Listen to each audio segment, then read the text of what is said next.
exciting episode of Rick's Horror Review Show. That's Rick's in our horror movie review show where we review absolutely everything and anything and it's related to horror. Horror movies, horror TV shows, horror documentaries, horror YouTube shorts, horror pranks and specials from the 1990s. Featuring I'm Barbara Walters. And I'm Hugh Downs on this. As 2020, we've reviewed the top 10 horror gimmicks in out of wrestling. We reviewed the Long Dark, the horror video game, survival horror video game. We did a horror experience review of La Isla de las Muñecas done in Mexico. Because around here, we absolutely love that shit. Now we do have a tendency to gravitate to a particular types of horror, although as of late we've been exploring new boundaries. I just recently realized that Catholic Church horror may actually not be my favorite type of horror. I may no longer be gravitating towards this type of horror. I may now be gravitating towards the very appropriately named cosmic horror. But it's sure not the only type of horror that I enjoy. I enjoy Catholic Church horror. I enjoy vampires. I enjoy zombies. I enjoy a good ghost story of a ghost that haunts you in your home. And of course, last but not least, a story of a witch or a witch's coven, because I love that shit. If you are a returning listener, welcome back to our show. Thank you once again for being here with us tonight, or today, whenever you're listening. If you are a brand new listener, welcome to this little show of ours we like to call a horror movie review show. Allow me to tell you about my socials before my producers start barking in my ears. You can find me, Rick, at Rick's Horror on the TikToks, on the YouTube, and on the Instagrams. But you know where you'll never find me? You'll never find me on the Facebooks, because Facebook is for the Facebook is for the olds. But before I go on and start talking about this very special episode of this here show of ours, allow me to introduce to you once again the co-host of Rick's Horror Review Show, Rick's Rated R Horror Movie Review Show, Billy B.I. And here I am, and it's good to be back, and that's actually very interesting because I don't have to jump on the DeLorean and take that some bitch up to 88 miles per hour to travel anywhere in movie history tonight, because tonight we're reviewing a brand new release of a movie called A Quiet Place Day One. Although maybe, if you really think about it, in the end universe, we do a little bit of end universe time travel as we go back to day number one of this franchise now that spans 3 movies, and it's called A Quiet Place Day One. And let's get it done, and let's get this show on the road, and let's get this review on the road, and let's get it done. Let's get this one done indeed. Okay, so why did I decide to review this movie? Well, I, frankly, for one, have seen, I know you before I say anything, you're going to be like, wait, hey, just a minute. You don't reckon, hey, you don't like sequels. You mean you've seen both of these before? I have indeed seen both of these movies before, but you know what? They were good movies. I'm not saying I don't necessarily watch sequels, or I generally don't watch sequels, because I just feel like they take an idea and, it's a cash grab. And, good for you if you like movies in a franchise. Congratulations. I'm not one of them. I'm not going to give you my money just because you're making another one if the first one is good. I might give the second one a shot. I don't know. I generally like to stay away from sequels. But when I have a better one, A Quiet Place Day One, the third installment of this now franchise. And by the way, I shall answer the question now, because I've gone off on a tangent here. I don't reckon I have too many ideas tonight.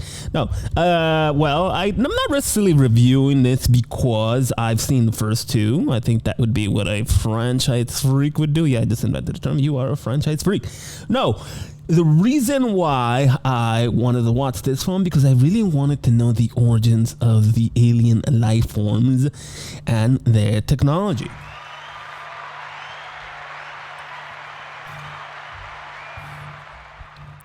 I think these alien invention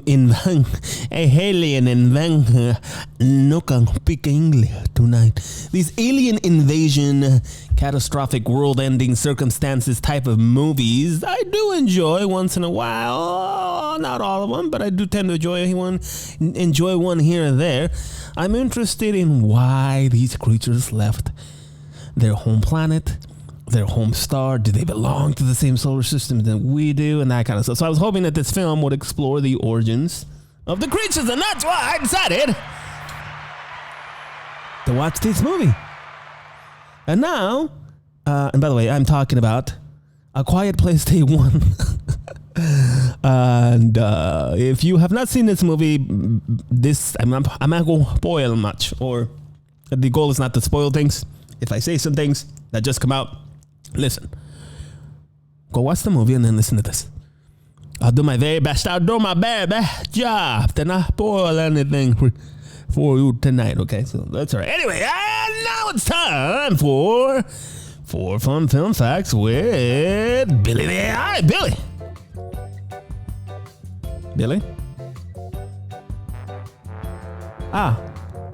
Okay. Yeah. But the thing hasn't changed. Can you change the?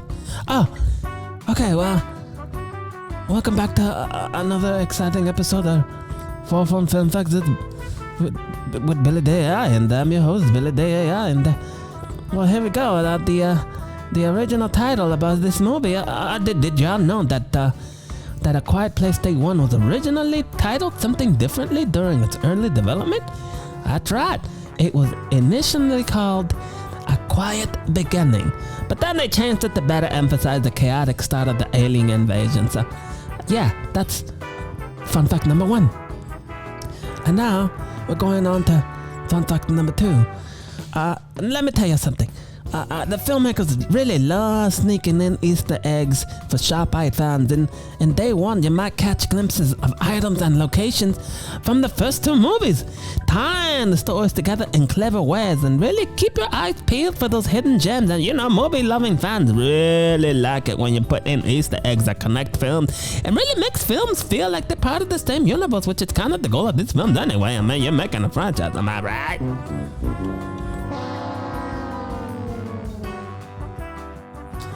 Okay, now, the real-life inspiration for these creatures. Now, y'all ever heard about the real-life inspiration behind those terrible aliens? The creature designers looked at deep-sea creatures like the anglerfish and giant squids to create the eerie, otherworldly look. At a whole new level of creeping, don't it? Don't you think?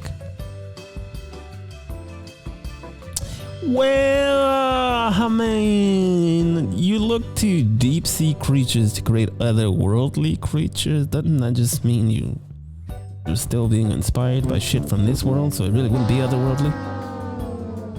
Oh, come on. I mean, what are they supposed to do? Like, go and hijack the James Webb Space Telescope and point it at a particular galaxy and at a particular star and then a particular planet that we know surrounds that particular star around the Goldilocks zones, that area which is perfect for harboring, or at the very least for harboring liquid water, at the very least allowing life to somehow form. Is that what they're supposed to do?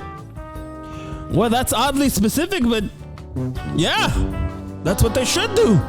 This is science some shit. Oh, come on, it's just a movie. Oh, if you say so. Anyway, here's a fun fact number 4. The cast had secret communication, and this one might surprise you. To maintain that tense, silent atmosphere, the cast developed their own secret signals and hand gestures to communicate on set. They even created a unique sign language to use during the scene, making the silent interactions even more authentic and genuine. Now, isn't that something? I mean, couldn't they just learn regular sign language? Why create a new one? Oh my goodness, you're a negative Nancy tonight, aren't you? Hey, just pointing out facts. I mean, you could have just learned sign language. You didn't need to invent my weird. What is this? Oh, they also took inspiration from underwater anglerfish and angler creatures and how they communicate with each other to create their own unique sign language just for the movie when they could have just learned regular old American sign language. Please, bollocks! Oh my goodness, you're a real one tonight. Anyway, this has been 4 Fun Film Facts with Billy Lee, and now back to you, Rick.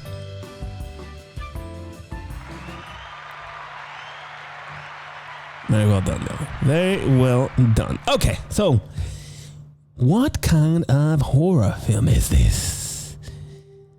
This doesn't quite, I feel, this doesn't quite fit a particular genre, which is good. You know, they touches upon a bunch of different genres in the horror genre. This film is obviously set in a world where society has now collapsed as a consequence to an alien invention. Alien invention. Oh my goodness, I can't speak tonight. So anyway, this is post-apocalyptic horror. It has some elements of post-apocalyptic horror. The struggle for survival after a devastating alien invasion is a key theme in this movie. There are obviously also elements of sci-fi horror in this. The presence of extraterrestrial creatures with, I wouldn't necessarily say unique, but certainly different abilities places them firmly within the sci-fi horror category. The aliens' hypersensitive hearing ability and deadly nature add a sci-fi twist to this terror. There's obviously elements of survival horror in this as well. The main characters must navigate now a devastated world filled with deadly threats, relying on their wits and resourcefulness to stay alive, typical of survival horror. And there's also an emphasis on staying silent. One must stay silent to avoid detection by the aliens, which heightens the survival aspect. They're doing absolutely everything in their power to not just themselves stay quiet, but also making others, or rather making sure that that other people in this world around them stay quiet as well. Because even if you're not the person making the noise, that jerk over there is like, he's live in real life. He's gonna get everybody killed. There are also elements of psychological horror in this one. The constant fear of making a noise and the psychological toll of living in such a perilous environment contribute to the film's intense atmosphere. The characters' internal struggle and emotional resilience are central to this particular story. Now, you could also say that this is also, or rather has this story also has elements of a creature feature. Why? Because this film prominently features monstrous aliens as the primary antagonist. Now, the design and behavior of these creatures are key elements of this horror. You could also say that this is sort of one of these summer blockbuster horror films, I'll say. You know, like the first two films, A Quiet Place and A Quiet Place Part 2 focuses on the dynamics of a family unit trying to protect each other in a hostile world that again has been devastated by an alien invasion. The themes of paternal struggle, the themes of rather paternal sacrifice, sibling bonds, and the drive to protect those that you love around you add a depth to the horror experience that I think audiences, that I think really resonated with audiences, including myself. Hell, I'm watching the third one. Is The Quiet Place, or rather A Quiet Place, or The Quiet Place, A Quiet Place a scary film? It is not. It just isn't. I mean, from a typical, I would say, horror, psychologically, if this was to happen, I think it would be this, just crazy scary. But, in general, the film isn't scary per se. I'm gonna give this movie a 1 out of 10 on the scary scale. I just wasn't scary. What do you want me to do? Okay. Is the jump scare overused in A Quiet Place Day 1? Yes.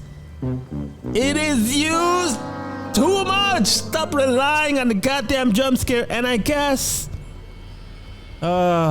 you must. I guess they needed to rely on it considering there's so little dialogue in this. And I'll try to be as spoiler-free as I possibly can. But I just felt like they relied on the old jump scare a little too much for my personal taste. But yes. Okay. And now, the things I like, sponsored as usual by absolutely no one. I really enjoyed the intense atmosphere. The film maintains a nail-biting tension and suspense that made the original film so gripping, using silence and sound design to create a sense of dread and urgency unlike anything I think I've ever seen before. I mean, things come close, but man, oh man, they do such a good job with this one. And the other two including. This film, along with the first two, has an engaging storyline. By exploring the origins now of the alien invasion, the film provides some backstory and context that fans have been curious about, adding depth to the franchise. So yes, it does add a little bit of more. We need more depth, sir. Depth, damn you. Not depth, I said depth. Okay. I'm gonna say that this creature design is not the worst I've ever seen. I wouldn't necessarily call it innovative design, but I do like it. Typically, you get a monster that is bipedal, that is capable of bipedal locomotion, and it's just this weird thing that is like, whoa, bro. Life on Earth is so diverse. Can you imagine how diverse life on other planets could potentially be? And yet this thing happens to look and walk and like a humanoid. Come on, damn you. Be a little more creative. But I did enjoy the detailed designs of the aliens, which I think they are scary-ish. If not ugly, they're ugly, which is good. They're ugly, not scary. They're ugly. They're like, oh. Mira, está bien feo, No, that one not ugly. No, not that one. That one ugly. Oh yeah, kind of ugly. The film's emotional impact. Again, as I mentioned earlier, the film focuses on a family unit, survival, resilience. I think really resonated with me. I absolutely love this, especially some of the more better family members that are in this film, which I won't want to spoil. But yeah, it creates a strong emotional connection throughout the character struggles and triumphs, all the characters and all the struggles. Now, this film has high quality, really high quality production values. I think Krasinski was involved no longer as a director, but as a producer and writer, I think. So the film really still benefits from high production values, excellent cinematography. I mean, absolutely beautiful cinematography, as we used to say in season 1, cinematography. I think it's absolutely beautiful for a horror film, or a film in the horror sphere. It's beautiful, and it really does enhance the overall viewing experience, especially if you're watching this on an IMAX screen. It was just gorgeous to watch. Beautiful. Okay. The things I like, sponsored as well, as usual, by absolutely no one. Okay, so now how are we going to be here? Whoa. I'm gonna get a little spoily here, so if you don't like this, cover yours. I'm gonna give you to the count of until this applause is.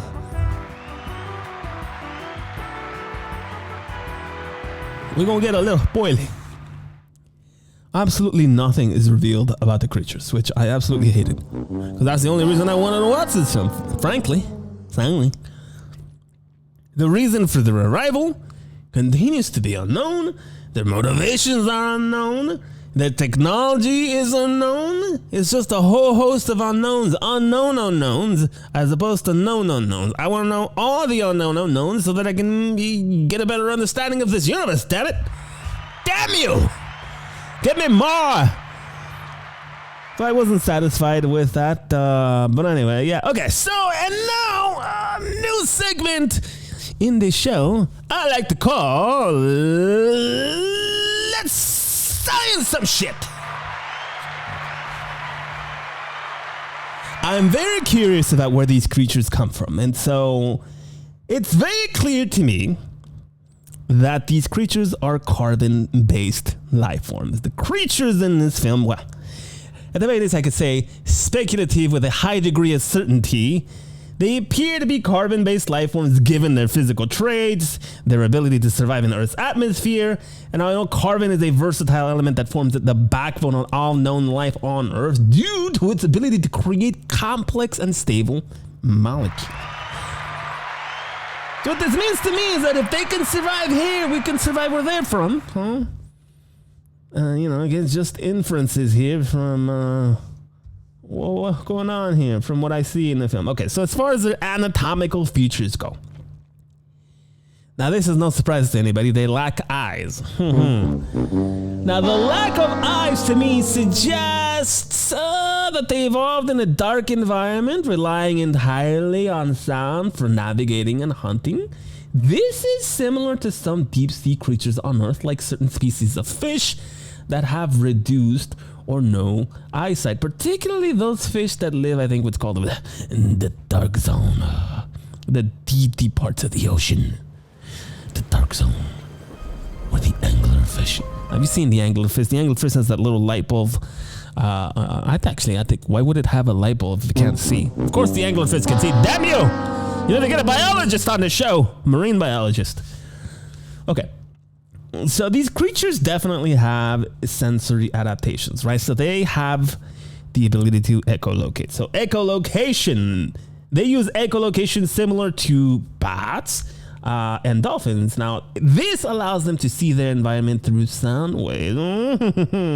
Now, in the film, this is depicted by their heightened sensitivity to even the faintest of noises, making them formidable hunters. Now, we are not going to get into well, they can hear this noise, but they can't hear that noise, because we can. But I don't really want to. Somebody else can do that, because I don't want to be that guy.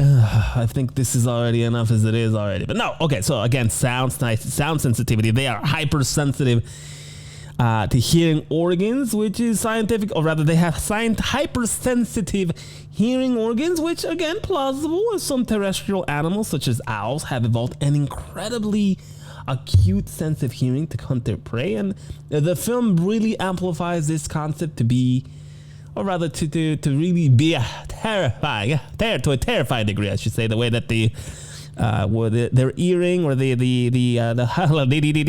when they are in what I call predatory mode. Yeah, I call it predatory mode because I'm a genius.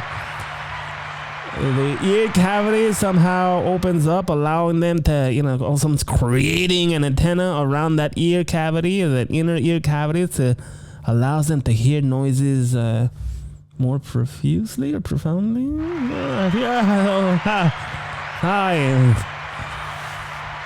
Now, they do exhibit predatory instincts. The creature's behavior reflects highly efficient predatory instincts. They respond instantly to sound, eliminating the source to maintain a silent environment. Why? I don't know. To eat? I don't know. This could be, I think, an evolutionary response to their homeworld conditions, where silence might be crucial for survival. I don't know. I don't know where they came from. I don't know if they're part of this solar system. I know nothing of these creatures other than I don't even know how they got here, which I wanted to know. Okay. So as far as survival mechanisms go, the vulnerability to water. I too had a vulnerability to water as a child. I understand them. I've gone over that, I think. No, but they are vulnerable to water, as shown in the series, which might indicate a biological weakness similar to terrestrial animals with specific environmental needs. Understanding this vulnerability could be key to humanity's strategy for survival. Okay, so the questions I never got answered. These are all questions I never got answered. The plausibility for the invasion. Now, the film suggests that the creatures arrived via meteorites. Suggest. This aligns with theories about panspermia, where life or its precursors are distributed throughout the universe by meteoroids, asteroids, comets, and planetoids. So I don't know if they intended on doing this, if they consulted with astrobiologists, with cosmologists, with folks that are far more intelligent than this here host of yours, and matters that regard to how they could have possibly come here. But I think that's what the film is suggesting. Okay, so an adaptation to Earth. The fact that they can adapt to Earth's environment implies a high level of biological plasticity. The creatures must have robust must have robust physiological mechanisms to withstand atmospheric pressure, gravity, and the chemical composition of our here air, and to some degree water. Because I think they're okay in the... Well, actually, no. We're going to get into spoiler territory, so we're going to leave it there. Okay. This has been... Whoa. I had the wrong one. This has been... Let's science some shit. Okay, now. Did I fall asleep watching A Quiet Place Part 3? Or Day 1, A Quiet Place, A New Beginning. A quiet place. A place where everyone is quiet. This summer. Only in theaters. No, I did not fall asleep watching this movie. How could you? How could I fall asleep watching this movie? It's just beautiful to watch. You know what? It could have been very easy to fall asleep considering the amount of silence that there is in this film and all the other films. I don't think I'm spoiling much. You're going to go into this movie expecting... You spoiled the movie for me. You said that there was silence. I wasn't expecting it. Okay, well, you know what? Fuck you. Expect silence. It's called A Quiet Place, damn it. Jesus. And perhaps I think the absolutely most important question of the night: did I have something in my eye when I was watching this movie?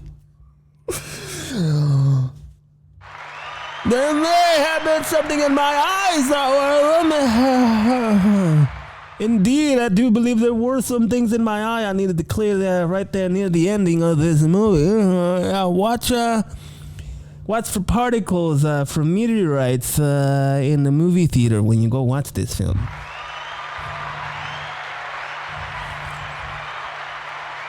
Do I endorse this film? You are absolutely goddamn right I endorse this film. This film was absolutely brilliant. Brilliant. Yes, I do endorse this film. Okay. And now, the last question. If a little thing here, looks like we're having some technical difficulty once again. Why don't you want to work? But anyway, okay. Going once. A rating. Going twice. A rating. And going 3 times. Gone. My little card didn't come up on the script, but that's okay. This movie does more things right, far more things than it does right, even though for me personally, I was not satisfied. I didn't get what I wanted. I still have to admit that this film was absolutely brilliant. A 9 out of 10 for A Quiet Place. Day 1. Billy, what do you think of this movie? Well, I'm sorry, but I'm gonna have to give this movie a 10 out of 10 on Billy's Rated B Movie Review Show. Billy's Rated B Movie Review Show, where we review movies that are rated B in Billy's Movie Review. Okay. Thanks. And I think that's it. I think that's it for this one. A short review for actually a really good movie. I think probably one of my favorite ones this year in the theaters so far. Surprising to me, because I wasn't necessarily like, oh my god, bro, you gotta go watch A Quiet Place Day 1, bro. Like, I really wasn't. But it turned out to be a decent film, and I think that's going to be it before I start to rumble on. Sing that song. Oh, all right. Now it shows up. A rating, a 9 out of 10 for A Quiet Place Day 1, and that's it in another exciting episode of Rick's Horror Movie Review Show. If you made it through this short episode, which, by the way, come on. It was only 30 minutes long. I hope you made it, but if you made it and you're still here listening, thank you so much. I appreciate you listening and watching, or watching and listening. If you think that there's somebody out there in your life, in real life, IRL, or maybe on your internets or social life, that you think might enjoy this show and all the crazy, weird, sciencey horror comedy shit we do around here, then let them know that we exist. Share our links with them and tell them you must watch this crazy buffoon. He makes an ass out of himself and he does weird voices. Thank you so much for listening. We'll catch you again next time on another episode.